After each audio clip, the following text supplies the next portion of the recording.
Hello साथियों, आप लोग कैसे हैं? उम्मीद करते हैं साथियों आप लोग अच्छे ही होंगे। साथियों, आज की बहुत ही इम्पोर्टेंट सूचना है। क्या है सूचना? सूचना यह है कि आप लोग, अगर आप यूपी पुलिस जेल वार्डन की आप तैयारी कर रहे हो तो आपके लिए बहुत ही बड़ी खुशखबरी है। क्या है? बहुत ही बड़ी खुशखबरी है। तो साथियों, यह खुशखबरी क्या है कि आपका जो सितंबर में एग्ज़ाम होना तय था, क्या हुआ? सितंबर में जो आपका एग्ज़ाम होना तय था वह कहाँ चला गया? नवंबर में। कहाँ चला गया? नवंबर। यानी कि सितंबर, अक्टूबर और नवंबर जाकर के 2 महीने का टाइम, 1 से 1.5 महीने का टाइम आपको और मिल गया। यानी कि अब से क्या होता है, लगभग 4 महीने, क्या होता है, 4 महीने का टाइम हमें मिल गया है। क्या हुआ है? 4 महीनों का टाइम हमें मिल गया है। तो हमारे पास में 4 सब्जेक्ट हैं। कितने सब्जेक्ट हैं? 4 सब्जेक्ट।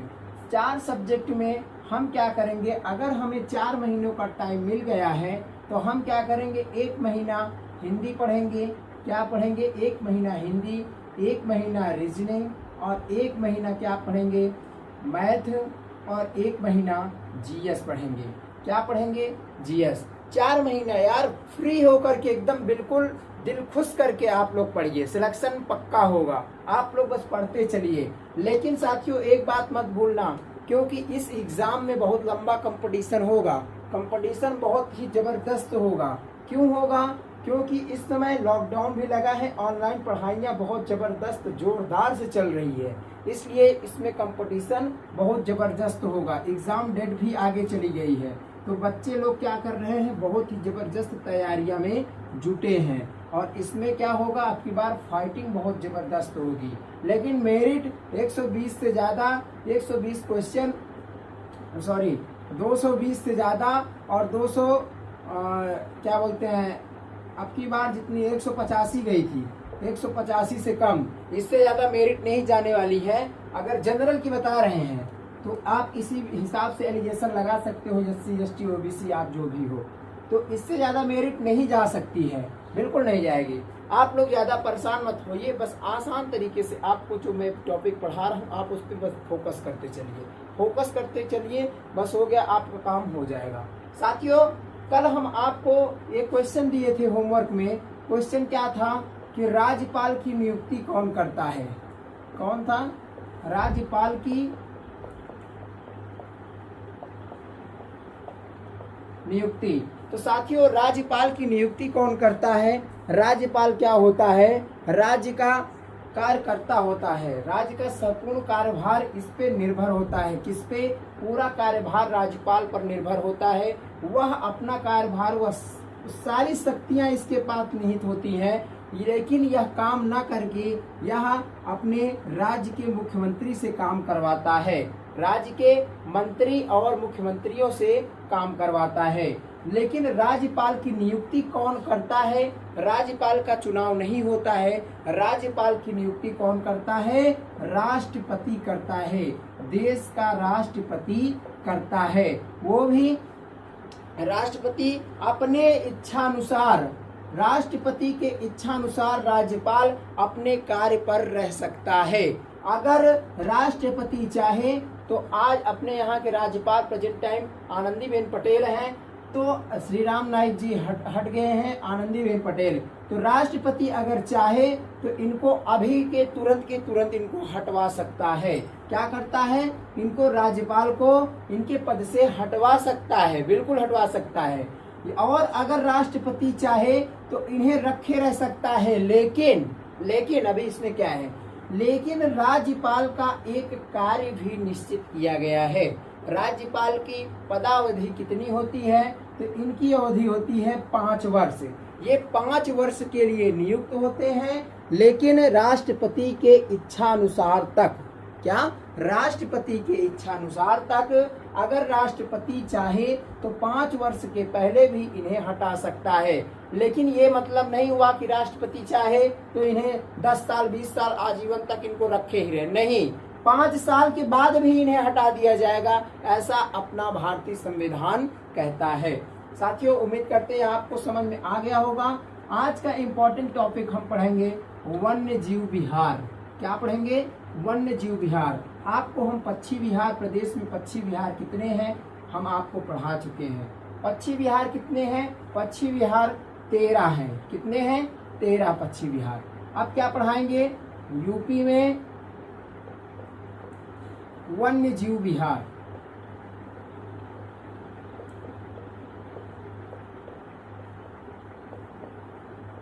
वन्य जीव विहार कितने हैं, ये क्वेश्चन हम आपको पढ़ाएंगे। कल आपको याद होगा हम आपको बता भी दिए हैं कि वन्य जीव विहार प्रदेश में कितने हैं। तो वन्य जीव विहार की संख्या कितनी है यह हम जानेंगे। वन्य जीव विहार की संख्या प्रदेश में 12 हैं। कितने हैं? 12 वन्य जीव विहार। और पक्षी विहार कितने हैं? पक्षी विहार 13। ये भी क्वेश्चन कई बार पूछ लिया गया है कि उत्तर प्रदेश में वन्य जीव विहार की संख्या कितनी है।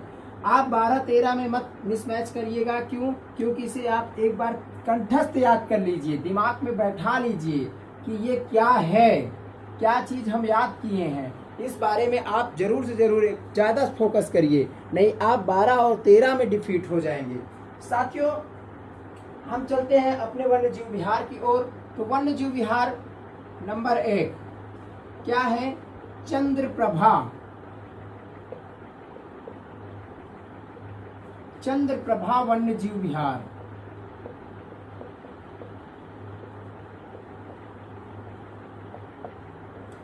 चंद्रप्रभा वन्य जीव विहार यह कहाँ स्थित है?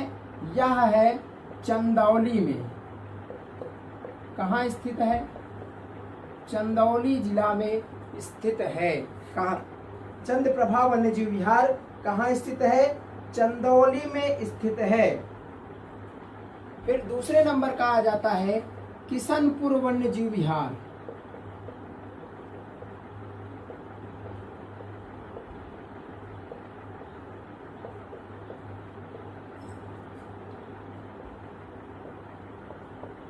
किशनपुर वन्य जीव विहार कहाँ है? यह है लखीमपुर खीरी में है। आप लोग इसे एक एक करके नोट कर लीजिएगा। लखीमपुर खीरी। लखीमपुर खीरी में किशनपुर वन्य जीव विहार स्थित है। इसे आप एक भी मत छोड़िएगा, पूरी तरह से 4-4, 5-5 करके पूरी तरह से यह कहाँ स्थित है ये जरूर यही याद ही करना है। पूरी तरह से एक एक करके हमें पूरी तरह से याद कर लेना है। कोई हमसे नाम भी पूछे कि चंद्रप्रभा वन्य जीव विहार कहाँ है, तो फटाक से आंसर आ जाना चाहिए। क्या? चंदौली। तुरंत एक भी अगर आपसे पूछ लिया जाए भीमराव अंबेडकर पक्षी विहार कहाँ है, तो आपको क्या याद आ जाना चाहिए? तुरंत प्रतापगढ़। क्या याद आना चाहिए? प्रतापगढ़। कतरनिया घाट वन्य जीव विहार। कतरनिया वन्य जीव विहार ये कहाँ स्थित है? यह है बहराइच में स्थित है। गोंडा बहराइच। बहराइच। क्लियर साथियों? आप लोग इसे एक एक करके नोट करते चलिए। रानीपुर वन्य जीव विहार।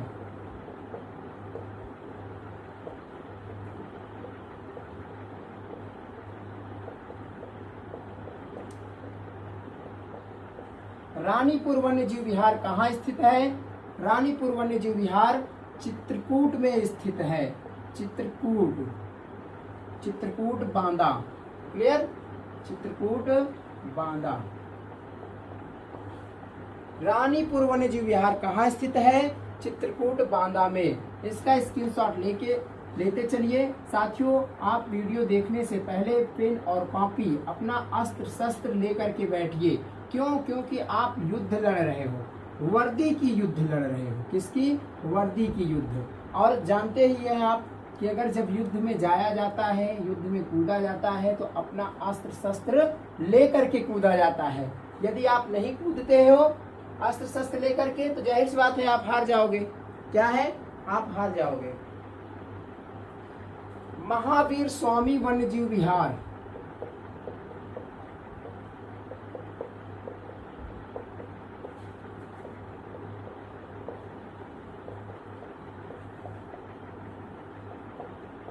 कहाँ स्थित है?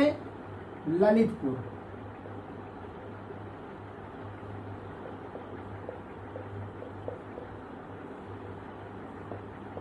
ललितपुर में यह स्थित है। महावीर स्वामी वन्य जीव विहार ललितपुर में स्थित है। कहाँ स्थित है? ललितपुर में स्थित है। चंबल वन्य जीव विहार, क्या? चंबल वन्य जीव विहार कहाँ स्थित है? इसके बाद आ जाता है चंबल वन्य जीव विहार।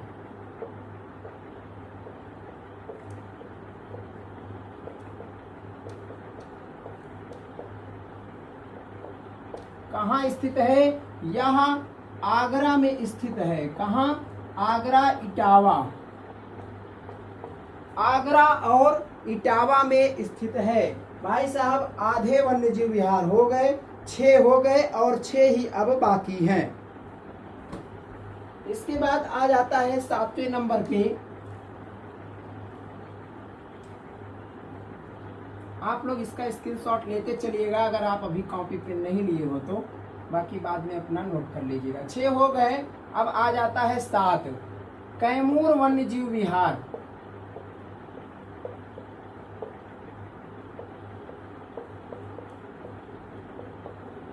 कैमूर वन्य जीव विहार कहाँ स्थित है? साथियों आपको पता ही होगा कैमूर की पहाड़ियाँ कहाँ पाई जाती हैं। ये क्वेश्चन आता है, क्वेश्चन बार बार आता है। कैमूर पहाड़ियाँ कहाँ पाई जाती हैं? सोनभद्र में। कहाँ? सोनभद्र प्रदेश का दक्षिणतम है, ये एकदम दक्षिण में है सोनभद्र। सोनभद्र मिर्जापुर कहाँ पाई जाती है? कैमूर वन्य जीव विहार कहाँ स्थित है? सोनभद्र मिर्जापुर। हस्तिनापुर वन्य जीव विहार सबसे बड़ा वन्य जीव विहार है। हस्तिनापुर वन्य जीव विहार, हस्तिनापुर वन्य जीव विहार। यह कहाँ स्थित है? मेरठ, हापुड़ और क्या बोलते हैं बिजनौर।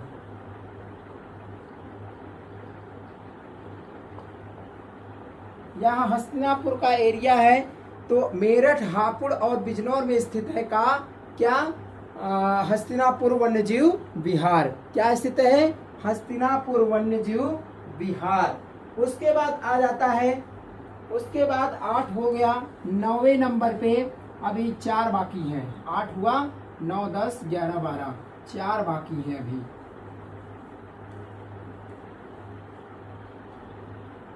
आठ हुआ, 9 सोहागी बरवा वन्यजीव विहार।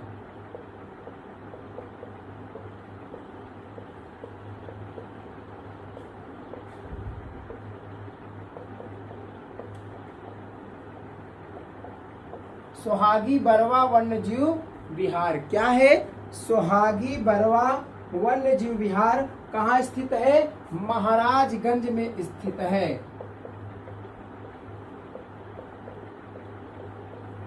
महाराजगंज में, ठीक है। क्या है? सोहागी बरवा वन्यजीव विहार कहाँ स्थित है? महाराजगंज में स्थित है।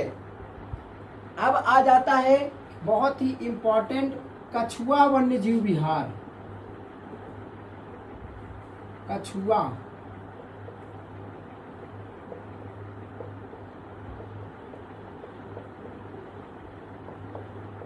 कछुआ वन्यजीव विहार क्या है? कछुआ वन्यजीव विहार बहुत ही इंपॉर्टेंट क्वेश्चन है, ये एग्जाम में कई बार पूछा जा चुका है। ये कहाँ स्थित है? वाराणसी में स्थित है। कई बार लोग क्या करते हैं, प्रतापगढ़ इसका आंसर लगा के चले जाते हैं और क्या सोचते हैं कि मेरा क्वेश्चन बहुत ही राइट और बहुत ही एकदम सही है, लेकिन सही वही कुछ नहीं रहता साथियों, गलत हो जाता है।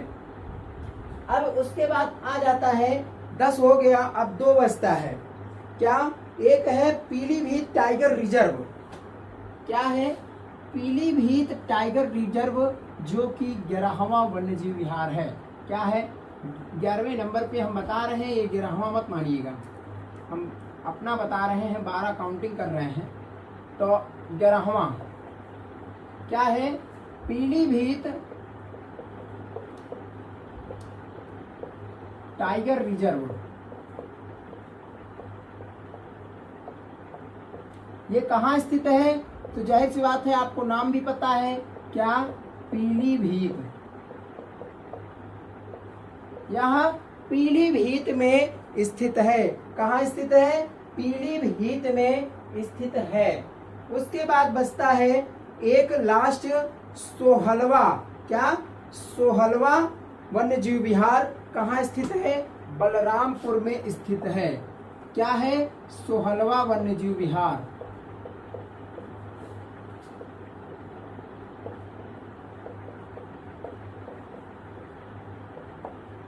यह कहाँ स्थित है? बलरामपुर में स्थित है। बलरामपुर में स्थित है। और थोड़ा बहुत उसका क्या बोलते हैं, गोंडा, गोंडा का भी क्षेत्र लगता है इसी में। बलरामपुर में क्या स्थित है? सोहलवा वन्य जीव विहार कहाँ स्थित है? बलरामपुर में स्थित है। तो साथियों हम आपको 12 वन्य जीव विहार के नाम बताए। क्या बताए? 12 वन्य जीव विहार। एक भी मिसमैच नहीं होना चाहिए, ये आपको एकदम जुबानों पर होना चाहिए। जैसे जिस प्रकार से आप ट्रिक याद करते हो उसी प्रकार से आप एक एक दो दो करके आप किसी क्वेश्चन में इसको भी मिला करके याद कर डालिए पूरी तरह से। कोई भी नाम ले कि पीलीभीत टाइगर रिजर्व कहाँ है, तुरंत हम आंसर बताएंगे पीलीभीत। क्लियर? तो साथियों उम्मीद करते हैं यह सेशन आपको अच्छा लगा होगा। इसके बाद हम आपको देते हैं एक होमवर्क के लिए क्वेश्चन। कुछ लोग तो क्या करते हैं, वीडियो खोलेंगे और वो होमवर्क की क्वेश्चन देखने के लिए एकदम लास्ट में जा करके वीडियो कट करके देख लेंगे। वीडियो पूरा नहीं देखेंगे, केवल क्वेश्चन देखेंगे, उसका आंसर देंगे। तो साथियों ऐसा ना करो आप लोग। क्या करो? ऐसा ना करो। क्यों ना करो? कि अगर आपको देखना है तो पूरी तरह से देखो, और अगर आपको नहीं देखना है तो यार थोड़ा बहुत लेने से क्या मतलब है। एक हिंदी का हम क्वेश्चन देते हैं। क्या आपको एक क्वेश्चन है, नील गगन में कौन सा समास है? क्या? नील गगन में कौन सा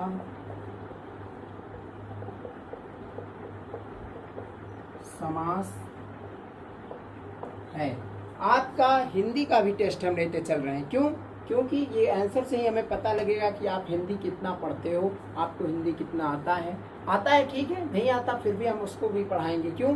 क्योंकि हमें भी पढ़ना होता है। इससे हमारा प्रॉफिट क्या है कि आपके साथ साथ में एक बार मेरा फिर से रिपीट हो जाएगा। बस यही प्रॉफिट है साथियों, बाकी इसमें मेरा कोई प्रॉफिट नहीं है। मैं इसीलिए पढ़ाता हूँ और पढ़ाना मुझे बहुत ही बेस्ट, अच्छा, बहुत ही ज़्यादा अच्छा लगता है। तो साथियों उम्मीद करते हैं यह सेशन आपको अच्छा लगा होगा। इसका आंसर आप नीचे कमेंट बॉक्स में रोजाना की तरह जरूर देंगे। क्लियर साथियों? मिलते हैं हम अपने अगले वीडियो में, तब तक के लिए जय हिंद, जय भारत।